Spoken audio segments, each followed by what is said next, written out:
Now, in terms of software engineering, one thing I was going to ask you is whether or not you were seeing this, because I'm seeing it, is that Waterfall's coming back, right? And it's forced. If you dug into many of the Web3 blockchain development, that's usually very waterfall.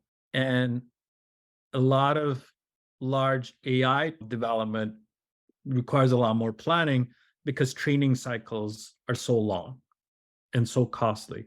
So the cost of running a training cycle and then having a bunch of errors in it, the cost of a mistake is very high, right? Agile grew because cost of errors were low. In a world like blockchain, you push your smart contract out and there's no rollback and you could lose millions of dollars.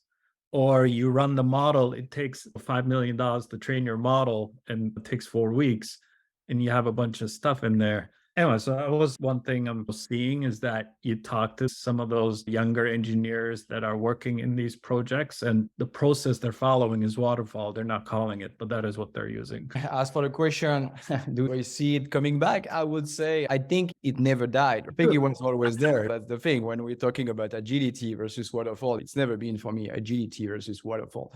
At the end of the day, we have a budget to respect, right? You have all of these forces and constraints around the company. One of them is budget and money. At the end of the day, I think it's called cycles management. It depends on how long your cycle and runway is going to be.